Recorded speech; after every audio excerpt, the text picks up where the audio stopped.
blockchain. So we have with us Srimati G. Josna, Joint Director, CDAC. So I would request her to take over the session. A very good evening to all of you. I hope it is audible to everyone. Like people were asking about a blockchain, or the last question, whatever we were looking on to, like one of the person was talking. Previously we were on distributed ledgers, then we came on to centralized servers, and once again they are planning us to move to the distributed ledgers. Is that a jargon to move on? Like if you just look on to these clips, whatever I have played it just says in 2015 all it started with a blockchain. So everyone started blockchain. Everyone was fascinated about that word, and they wanted to move all the applications onto the blockchain. And then currently they are all talking about smart contracts, because there is an evolution in the blockchain also, and then they started with smart contracts. So wherever you go, if you are talking about a blockchain, they expect that you have a smart contract. And now if you look to the second clip, they are talking, two colleagues talking to each other where we should focus this year. The person says it is blockchain. They don't know what it is and how do we tackle it, or whether our application requires this blockchain or not. And then what exactly blockchain is the question they ask. Then it says that also artificial intelligence. So these are jargon words which people are taking use of these words to just move on with the technology, saying that yes, we know the technology to some extent. Okay, anyhow, my talk is on blockchain. I hope everyone is versatile with the terminology, whatever is used in the blockchain. So I'll skip off those terminologies and then directly get on to the topic. So this is about the face of the tools and technologies on blockchain. So whenever we start talking about a blockchain, first thing and the foremost thing comes into my mind is Bitcoin. If at all, if I'm not wrong. Everyone is aware of Bitcoin. And Bitcoin, whenever I talk it out, it will be linked to cryptocurrencies. So what is Bitcoin and what is blockchain, how they are different, probably they have clarified it in the first sessions. So I will not touch most of the topics on to that. But this is what is. Blockchain is well known for cryptocurrencies, which is nothing but Bitcoin is one type of a blockchain, which is nothing but blockchain 1.0. That is the first instance where it found that its applications with the cryptocurrencies. And then came up another application or another platform called Ethereum, which is once again a public and a private. It is just a platform. You can build up your own public network or a private network based on the requirements. So Ethereum and Bitcoin are the two most popular blockchain platforms, we can say, for the cryptocurrencies. But what additionally Ethereum has is the smart contracts. Bitcoin doesn't have any smart contract.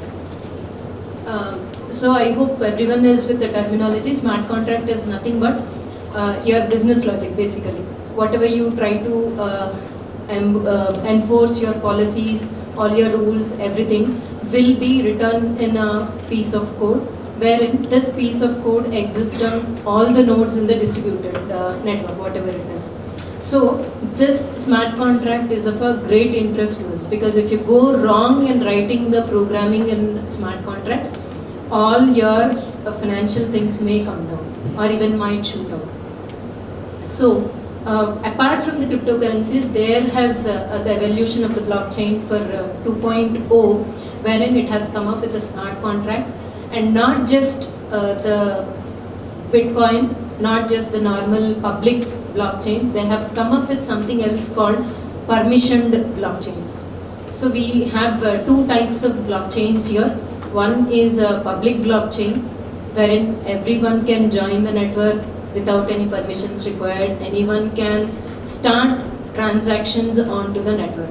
But if you're talking about a permissioned network, it means that only few people who are authorized to work on that network will be allowed. Apart from that, others will not be allowed at all. But if you want to give some access controls to them, you can take up with respect to the platform APIs. They can always provide that access layer at all. So when I said that it is not just for the cryptocurrencies, next thing comes into my picture is what all applications I can build using blockchain, or should I migrate all my applications to blockchain. So some of the domains wherein we can use these applications or the blockchain based applications are e-governance applications, any of the e-governance application. Why? I'll justify it in the next slide. And we can go ahead with the healthcare domain also, and logistics and supply chain in a huge demand nowadays, and insurance. If I'm talking about all these domains, if you closely observe or if you have been a part of these domains, then you'll understand that there are multiple organizations or entities involved in these transactions. It's not just with one person. If at all you're talking about a supply chain, it starts with the raw materials or a complete formed out group, and then moving to the wholesale departments, and then to the retailers, and then to the customers. There is a long chain of distributors over there. So there are multiple organizations or the entities involved in those supply chains. So in these situations, if you have multiple organizations, first of all, you can think of a blockchain. If whole and soul, no one is an user of the data, only you yourself are the user of the data, then please don't go with the blockchain. It is merely waste of time. So this is what I am talking about. So first of all, whatever is a blockchain, it tries to store the data onto the network. That's it. It is a distributed ledger. Everyone knows about it. Distributed ledger. So everyone on the network will have the same copy of the ledger. That's the basic idea. So if you don't have the data, basically, you need not think of blockchain at all. Next, you have the data. But do you have multiple writers? Readers, it is accepted. Not a problem. You can control them using the access controls. But if you're talking about writers, you have multiple entities modifying the data at a particular instance of time, then probably you might require. Otherwise, if you don't have multiple entities or multiple writers, no use of a blockchain at all. Then move to the next one. Do you have any trusted third party? If at all he is coming into the picture, so that he will hold the complete database and others will get only a shared copy of that. Trusted third party, TTP. If you have that, then once again you don't require it. You don't require a blockchain. But if you don't have a trusted third party, all the members are writers in the network and few readers are also there. All the writers, will you trust them or not? So if all the entities in the network who are all there are the writers and you probably don't trust any one of them, then probably there comes the picture into the blockchain. Till that point of time, if you are trusting the third party or if you have a trusted organization for the database, you need not worry at all. There is no use of blockchain at all. So once you have a trusted third party, once you don't have it and all the writers are not trusted, then depending upon the use case over there, we'll be either going into the public blockchain or to the permissioned blockchain. Say if at all there is a public verifiability is also required, then in that case probably I move on to the permissioned blockchain. Otherwise I will not prefer a permissioned blockchain, I will go to the public blockchain. So these are the basic differences where I should choose which type of application I am talking about. Whether I should use a permissioned blockchain or a permissionless blockchain. So this is the insight that is required whenever you are trying to move your application or migrate your application to the blockchain based. If it comes into this picture, only then choose the blockchain application.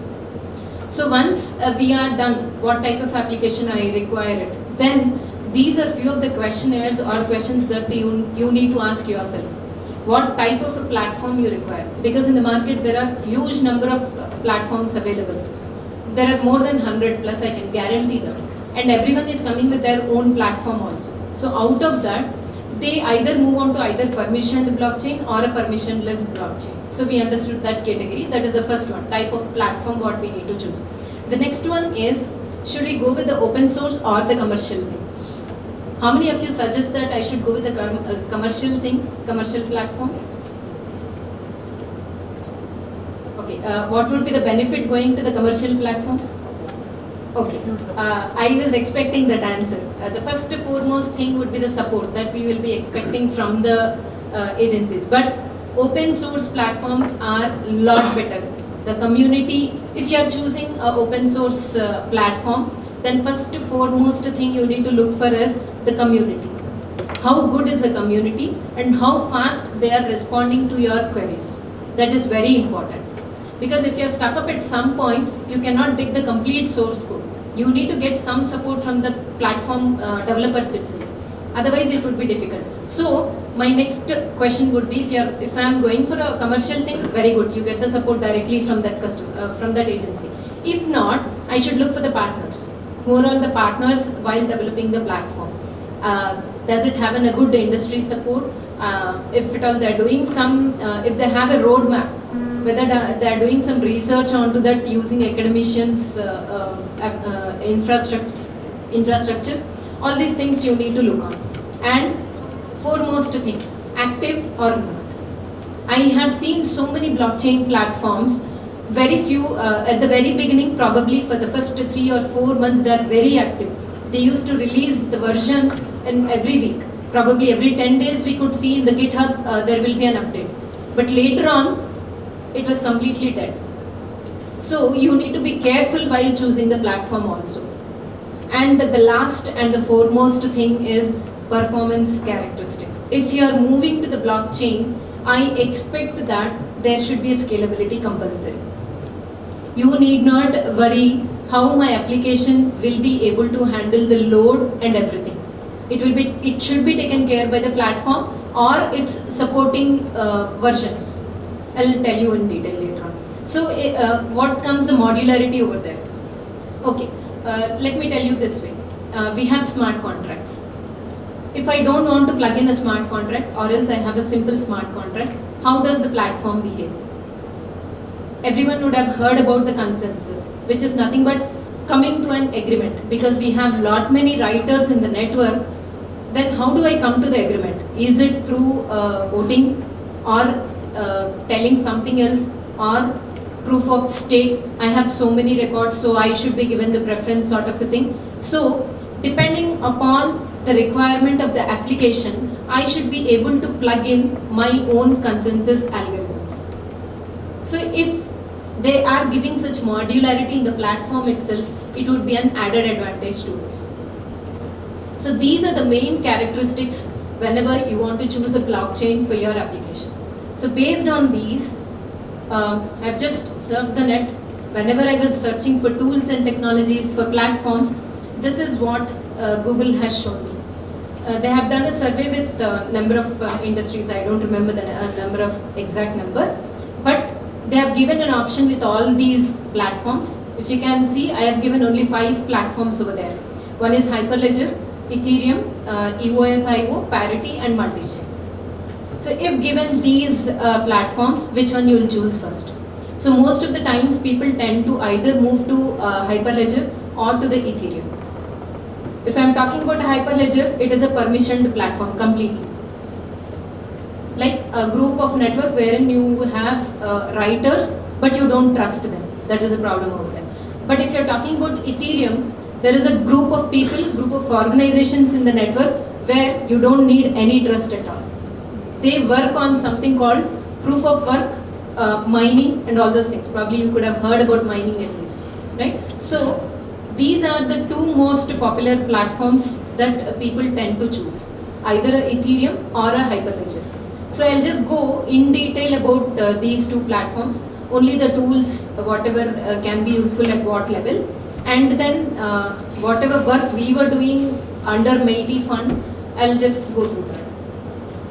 So this is Ethereum's developer ecosystem. If you look back, it has got protocols, platforms, what all platforms is using Ethereum. Apart from that, there is something called scaling over there. It means that it helps us to scale your application. You need not do anything directly. You need not worry about that scaling part at all. Generally, if I want to host any of the application in my data center or at a server hosting thing, they definitely ask me, how about the load balancing thing or how you are about to scale the application. Then in that case, I can go directly to the existing tools, and as the support Ethereum, I can choose one of them and then configure it accordingly. So this makes my job easy, and which comes in handy also. And if you look back to the right side of that, there is something called testing and frameworks. You have developed an application which is not a normal application. If you have a normal web application, probably I would have gone to a security auditing team who does the PAPT and then tell me what are all the loopholes into that, or else go to some what do you call, functionality testing office wherein they can test the functionality and then let me know. But as blockchain is an emerging technology, we don't have such standard bodies yet developed in our country. Or still, world is also fighting for this. Standards are not available for this thing. So they have given their testing frameworks also to make our job easy.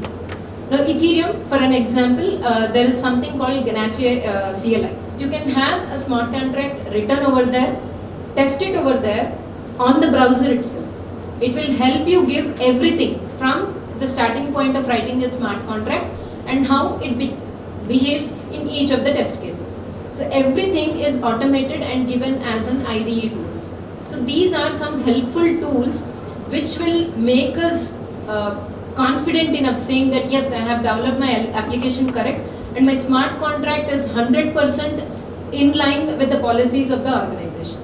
So such tools are also available. And then the privacy. If you are looking for privacy in a public blockchain, there should be a separate access layer compulsory. And even on the network also, there should be some encryption layer associated with that. And coming back to the storage. Blockchain itself is a storage ledger, if I am not wrong. Then once again, why they are talking about this storage? Blockchain generally tends to store the metadata. Like if at all I have a document, I can store something from this document onto the blockchain. Like this is my name, this is my employee ID and from so and so company. And this is out of one of the tests I secured, these are the marks. So this becomes my metadata. Only the metadata will be stored in the blockchain, nothing else. But if you want to store the certificate or some document, PAN, Aadhaar, anything, whatever you want to store, then it doesn't support, blockchain can support, but it makes your application slow down. The performance would be degradable, compulsory. So only they are giving an additional plugin to this called storage, wherein IPF is once again a distributed platform. Distributed platform wherein with a master and worker nodes. So you can store the documents into that storage capacity. Blockchain is meant only for storing the metadata. Please make it clear. It stores only limited amount of data. It cannot store the complete document. If you are storing 1 GB or 2 GB of files or your complete music videos onto the blockchain, then it is very difficult to handle. Just to verify that, it takes a lot of time. So you are wasting a lot of computation power also over there. So storage comes handy over there. And then the next one is your infrastructure. The last speaker has pointed out saying that, did you ask about the cost of the infrastructure required for blockchain? If you are not interested to set up your own infrastructure, these are at rescue. Some of the tools, if you are having Ethereum blockchain, then these are few of the platforms which is giving the infrastructure to you. Okay. Otherwise, it is as simple as it is. My laptop has a blockchain network here in my system right now. It has it. So it is as simple as it is. But if you want a pure distributed ledger to be seen in the things, then my laptop, I cannot claim it to be a distributed system. This is with a single node. But for demonstration purpose, this is very easy to carry. So I put everything onto this laptop. But if you're talking about a real application, you should have certain infrastructure wherein you should have some minimum 5 to 6 nodes which are geographically distant, or at least you should create that environment using VMs. So in that purpose, they have the infrastructure availability over there. Apart from that, all the cloud-based solutions, whatever are there, Amazon and all such things, they do provide the infrastructure for blockchains also. So this is all about Ethereum. In the next slide, it will talk about only specific tools if you are at a developing stage, which are useful whenever you want to develop certain application. Probably these are the tools which are useful to you. Like Remix IDE, this is a browser-based IDE. From writing, debugging, testing and deployment of the smart contracts, it is useful to you. And text editors matters a lot here. If I am using a normal VIM editor, probably the tabs and the spaces also matter here. So you will not be able to find out much of the differences if you are using a contextual VIM editors. But if you have certain good IDEs like Code, Visual Studio Code by Microsoft, which can be used on a Linux platform also, so that becomes a better IDE. Apart from that, probably everyone would have heard about Solidity. If they're talking about smart contracts, people feel that Solidity is the only language available. This is a myth. There are certain other languages also wherein you can use to write, develop and put it in production for the smart contracts. If you are particular with the Solidity, which is supported by Ethereum, if you are writing something in Solidity, the compiler should be available for that. So it is Solc. Solc is the compiler for that. It will, after it is compiled, it should run on the Ethereum platform. We call it as a EVM, Ethereum Virtual Machine concept over there. So Ethereum Virtual Environment, and Solium is nothing but it will try to do a security audit onto your smart contract. So everything at one place you can get all these things. Just download from the GitHub. Most of the things are there in the GitHub in open source domain. And today I'm concentrating only on the open source platforms itself, not on the commercial things. So there is something called Parity, Geth and Ganache CLI. Once you have the network set up, you need to have certain application working with that. So you have a certain UI or a wallet, we call it as sometimes for the Ethereum. So for that purpose, we can have these, we can use these Ganache CLI or Parity or Geth. And these are a few of the things, especially for the Geth, it is used, you want to program something in Go language, then Geth is the one. Go Ethereum, it is Geth. And MetaMask, right. This is useful when you are trying to host on the networks. If you don't have the environment with you, infrastructure with you, then you can just log into their environment. It will provide you the complete environment. Just log into that environment, create a sign-in and then do the things. Then start developing your own application, deploy the smart contracts, everything. Then you can just check it out, whether your application is working fine or not at a POC level. Once you are done at the POC level, then you can start think of your building up your own infrastructure. This way, these are useful things. So I'll just move on to the next one, which is Hyperledger. Hyperledger, this is also in the open source, and if you look back to the community, this is backed by Linux Foundation, and it is from IBM. It is from IBM Foundation basically. So there is lot of community support. If you are stuck up at some point of time, people would have already posted some post related to that error, and you can easily come out of that errors. And there are so many frameworks available. The first level is the frameworks and the second level is the tools actually. So frameworks, I'll just name out a few of the things, read out whatever is there. First one is a Borrow, second one is Fabric, Grid, Indie, Iroha and Sawtooth. Each of the platform is meant for particular applications. If you're talking about an identity management system, you just want to have that identity management system, then probably Indie, Hyperledger Indie would be the best choice for you. If you want to have some smart contracts and with some applications, then Fabric would be a better option for you. So for each of the thing, there is one platform available to you. Apart from the platform levels, the frameworks are there right now to you. Now what are all the supporting tools? The supporting tools are Caliper, Composer, Explorer and Cello. These are well defined. The rollouts are all too good. But rest of the things are in the incubation stage. Still they are coming out with other versions of that. So let me look on to all the 4 tools, whatever are available. This is another view of the same Hyperledger things. Hyperledger Caliper. So there is a testing framework available for Ethereum. Similarly, these people have come up with something called Caliper. Once a Caliper is set up, you can do a performance setting onto that, like throughput, scalability, everything can be tested onto that using that Caliper tool. This is sufficient. And if you have a Cello, it is for the provision and operation system. So in that systems, Cello would be useful. Composer is a good IDE or a good environment if you're trying to build up an application. So this is the startup place where you can start building your own application from there. Explorer, right?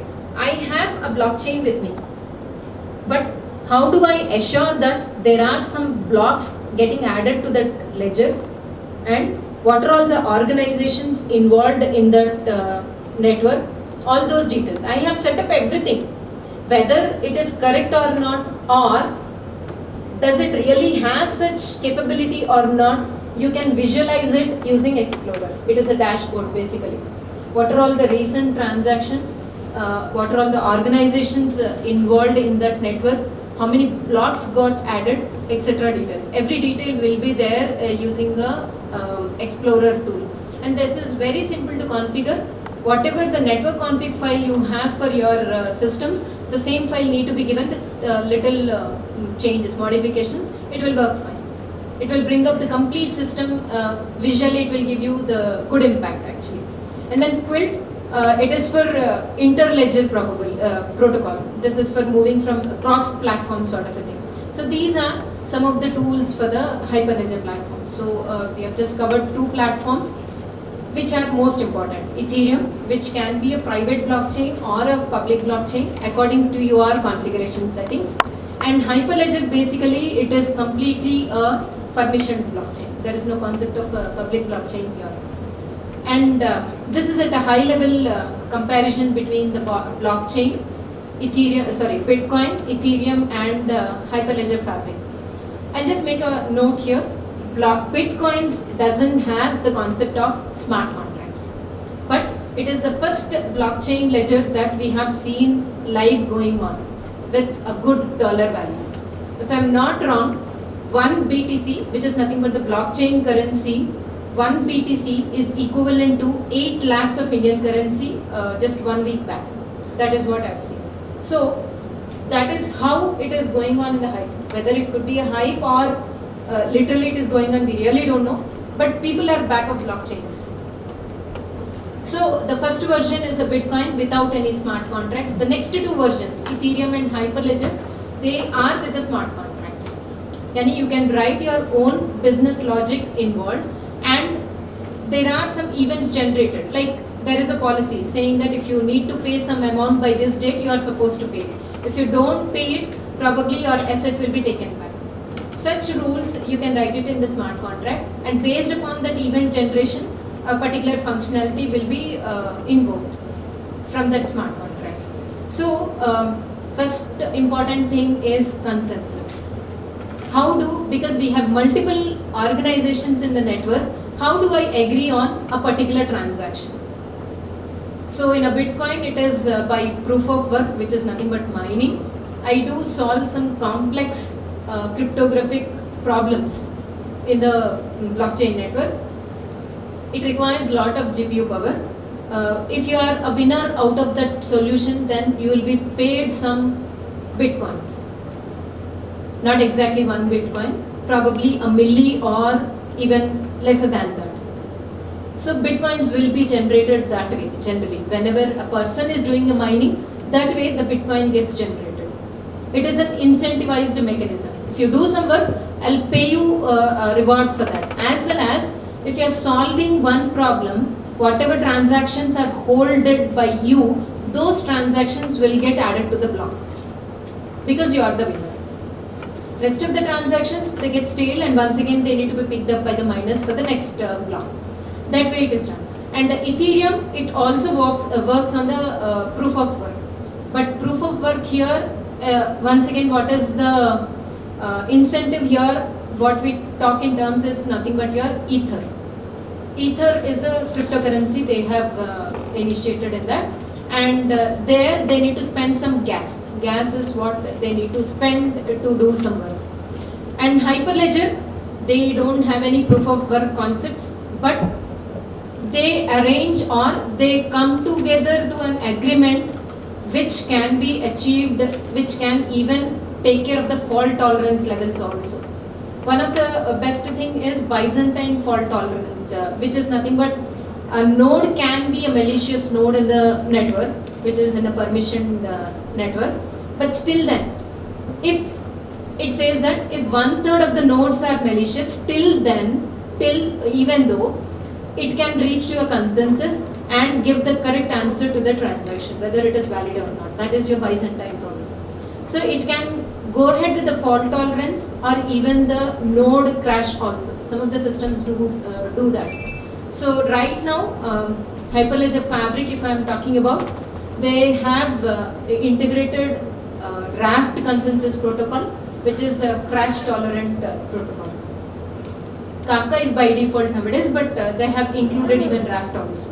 So, but if you're talking about the transaction layer, transfer of bitcoins using mining, and Bitcoin scripting is required over there. If you're talking about Ethereum, Solidity, that is the only case available for us. But if you're talking about Hyperledger Fabric, you have a lot of options over there. You need not learn separate programming. If you're good at mean stack, that is well and good to build a complete application as such. So this chain code can be written. Chain code is nothing but an alias name to smart contracts in Hyperledger. So they can use it in a programming language like Go, Java, or even Node. It supports all the three languages. And when we say that it is a distributed network, how do I assure that all the nodes are up and running? That is nothing but using a gossip protocol in Hyperledger Fabric. Whenever a transaction is being invoked, then it will check out whether all the peers are up or not. So using that, that uses a gossip protocol. In case of Ethereum, it is dev P2P, and it is a simple broadcast network over TCP. Bitcoin doesn't even bother, because Bitcoin is across the world. Anyone can set up a mining at any place. We have some rules and regulations, we need to be abide by that, but still. So we at CDAC, we are into blockchain technology from last 2 years almost, and this is whatever work we are doing, it is by the MeitY Fund through some projects, and we are trying to build applications in the field of e-governance and education domains. This is the major thing, and we have come up with one of the framework called Avalio, or a proof of existence framework. I'll talk about that. And building generic platform or a framework is our future goal. So we are working on that right now. So these are the developed applications, whatever we have done. Property management application. This is probably a prime area wherever you talk about a blockchain other than cryptocurrencies, then people are talking about land registrations. So there is an entity over here, all the SROs are there, but we cannot trust the SROs. That is the problem. So there comes the picture for the blockchain, because there are some entities, there are some writers to the database, but we cannot trust, probably few of the SROs we cannot trust, not all. So there comes the blockchain's importance into the land registry. Once I get to know the complete workflow, I can integrate it with the blockchain or build it from the scratch. But if you ask me, only SROs are the entities which will be using this data? No, sir. There could be, okay, after registration, people would have know the flow exactly. After registrations, we are supposed to go to the mutations. Where do we get the mutation certificate? It is from the revenue department. So once it is from the revenue department, everything comes onto my name, then well and good. But if I'm splitting up the land, probably 1/4 of the land is being sold, then that land is to be identified uniquely. That will be a part of the work from Survey and Settlement Department. So there are many departments coming into the picture. It's not just only the registration and stamps department. We have a provision for each and everything. We have an option for them. Who are all the writers, who are all the readers, we can decide using their functionality. If the land is being mutated, then revenue comes into the picture, whom will be given our writer access. If there is a split of the land, then it should go to the Survey and Settlement Department after the mutation, according to Telangana state government registration, right? So all these things can be very much included into a blockchain application if we are building it from the beginning. But people should also come up and then accept it. It takes a long time to get it into the running state. And there is another application which is of very much importance, which is nothing but your CKYC application. Probably whoever have mutual funds or some bank accounts, or even your mobile connections also. Right now they're asking for the KYC documents. How many times and how many places you have been submitting these documents, we really don't know. And if you don't authorize there saying that I have used this document for so and so purpose on so and so time and so and so place, that document can be misused by many other places, at many other places. So You are just like that giving all your documents to all the organizations wherever it is required. But it is essential also for our services to be continued. In those cases, why can't we have a centralized KYC? If I'm not wrong, Sarsai is coming with a centralized KYC mechanism. But we don't know the internals of that much, whether they are using a blockchain or a normal database, it is yet to be disclosed by them. We don't know about those details. But CKYC application, which can be integrated with multiple organizations, can be a good use case. We are trying to build up a small POC onto that CKYC application. And then as CDAC is known for PG diploma courses, we offer PG diploma courses every 6 months.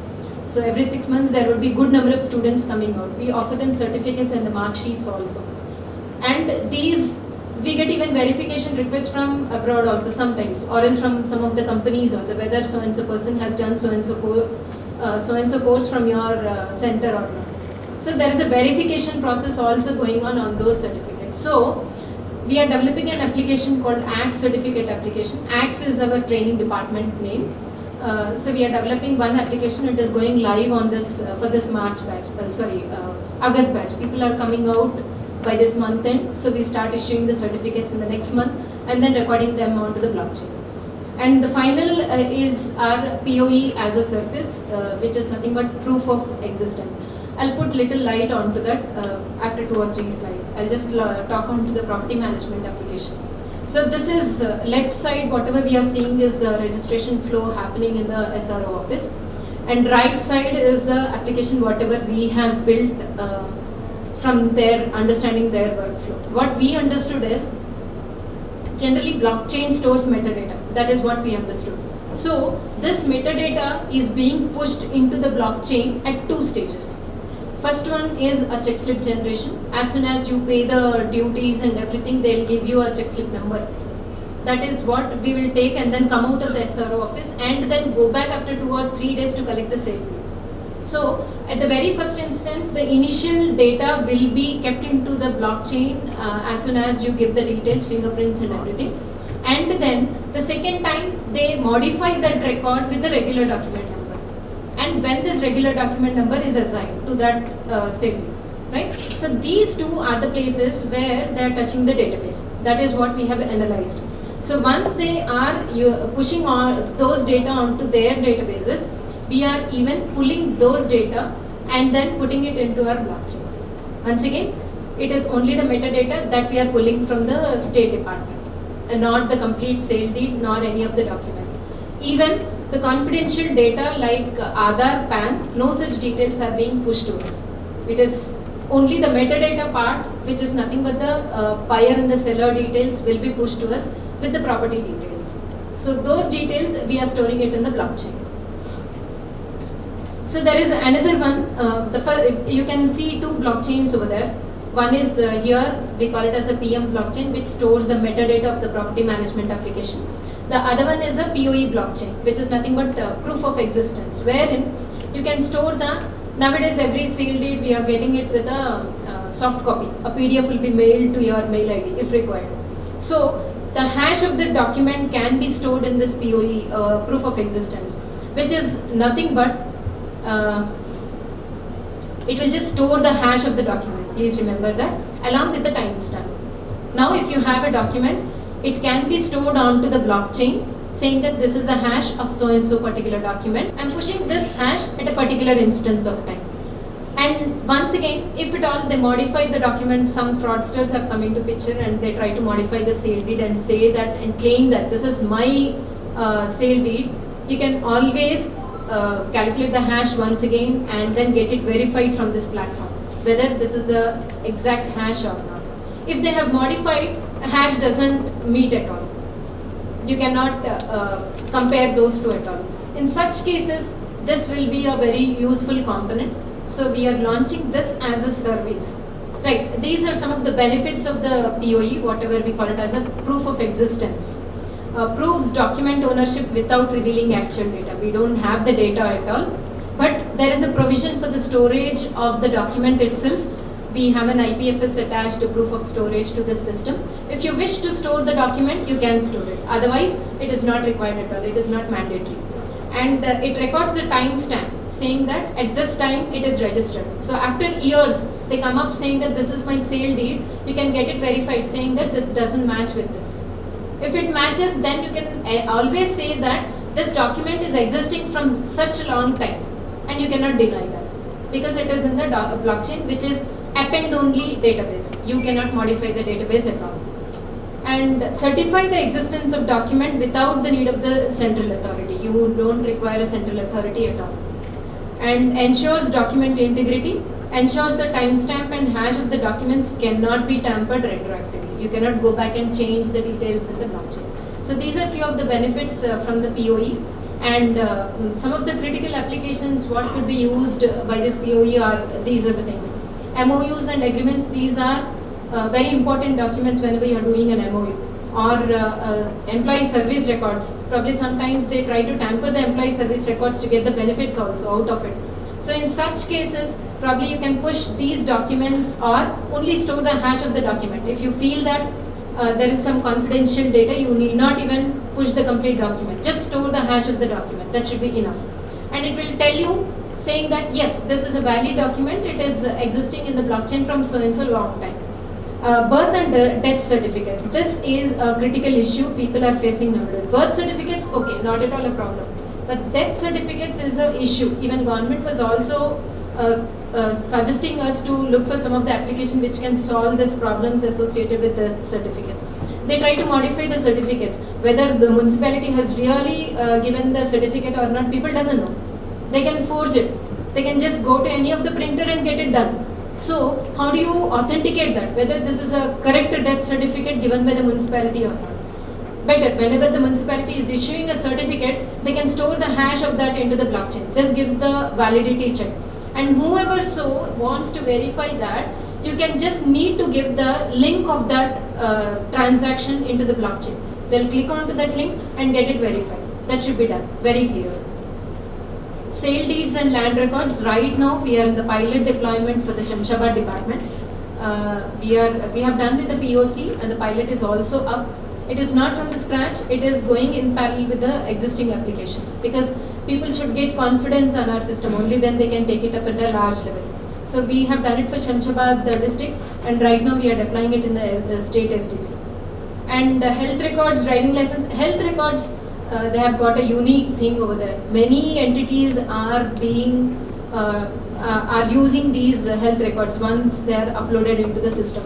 People try to read it. Doctor gets those records from outside. Many such instances are there wherein blockchain can be useful. And these are all the target users who can use this POE as a service. E-governance applications, educational institutes, universities, government departments. Right. This is one more thing. If you have an IPR at your place, like a patent or something else, and you want to prove that at a conceptual level, even before filing, I have this idea. Once you have an idea, take that document and put it into the blockchain. Next time, if at all someone claims that, no, I am the first person to file the patent, then you can always come back and say that, no, I've already stored it in the database at so and so time. This is my idea. So that way, this will be very useful. Patents or any of the IPR related things. And citizens, any PAN, Aadhaar, anything can be stored. So these are a few of the use cases wherein this POE can go into the picture. And this is the service models that we are offering.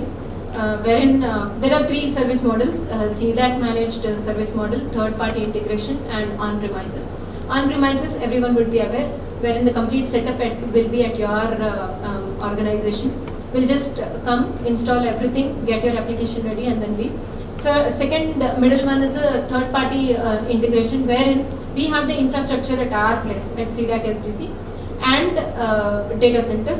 And then if you want to write an application which talks to this blockchain, we are ready to give a service. We will try to expose the REST APIs wherein you can call these APIs and store the data onto the blockchain. One such use case is we are trying to do a prototype with the OYO hotels. OYO hotels, they want to store the invoices, which is a requirement from the Maharashtra department, State Police Department, saying that all the invoices should be verifiable. So in those cases, those invoices, check-ins, check-outs can be pushed onto the blockchain. We are doing that. And CDEC managed service model, wherein we have the complete setup with the UI. You are a citizen to that, come back to us, just go to the website, upload the document and then store it. Generally, this is not for free. We are coming with the prices shortly, so that may get delayed by 15 or 20 days. Apart from this, we have all these models. You can always store the data also. There's an option given to you. If you want to store the data, you can. Otherwise, you can just ignore it. I'll just go through a few of the slides. This is how you'll be signing up. The left-hand side screen asks you about the email ID because it tries to send the documents to that email ID. Once it is registered into the system, we'll try to send the document with the link existing in the blockchain to that email ID. Next one is the wallet sign-in. Once you have signed in, you can upload the document. This is how. Just click on this and then upload the document whatever you want to. Just name the document type, whatever you want to store it as. Like, hope this is an Aadhaar type. So I'm just storing it as an Aadhaar card and then upload it. If you look back here, store original file. QR code, if you scan it, then it will be going to that particular transaction details, and to the blockchain, there you'll be retrieving the certificate directly. So this all from my side, all the references wherever I have collected the details from are listed here, and that's it from my side. I hope I have wrapped it out completely. Yes, sir. How DOI is different from DigiLocker? Right, sir. DigiLocker, actually, it stores the documents.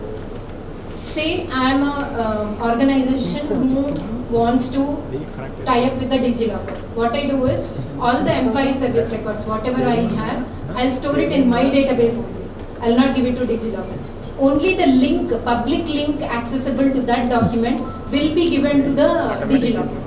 So, if you are going through the DigiLocker also has a facility to forward that to some verifier. So, verifier can go and click on to this. Then if they click on to that, it will come to your organization for verification. It will not go to the DigiLocker infrastructure at all. There is another setup for that, personal documents if you want to store it, that gives you an option over there. But generally, if any document is there, it will come back to your own institution. So your institution or your organization should have the infrastructure to hold all the database, with that to a public accessible links for each of the databases. And if I'm not wrong, if I might personally later on update those databases at my place in the organization, that will not be reflected anywhere in the DigiLocker. There is a chance for the malicious things. Insider attacks can still be available in the DigiLocker team. But if you are using a blockchain, as it is append-only database, once you are appending, yani I have a record right now, version 1. If I update it, I will not be able to delete this version 1. But another transaction or another block will be added saying that this is the version 2. And if you want to link up with version 1, there is a facility to link up with that version. So both the documents will be there. But if something is being done at the internal level, we will not be able to even check it out, whether they have really done that or not. So such frauds can be eliminated if you are using blockchain. There is something called Couchbase DB or a Level DB or a MongoDB. Right now we have come across these 3 DBs, which can be, if you are building up your own framework or a platform, you can start up with these DBs. Take into consideration any of these things, configure for a distributed system, and then build up each of the layer onto that. No, but then what is the advantage of using only MongoDB or BigchainDB? Of course, BigchainDB is on MongoDB BigchainDB is itself. relying on MongoDB itself, but yes, whether to use MongoDB in silo or using a BigchainDB, what are the advantages compared to? Sir, if you are talking about from my personal perspective, when we compared about a Mongo or a Couchbase DB is performing good than the MongoDB. So that is just a baseline database that you are using to build up your own platform. So BigchainDB has used MongoDB as such as a baseline. And Hyperledger, if I am not wrong, they are also moving on to Couchbase or MongoDB. The talks are still it's going on.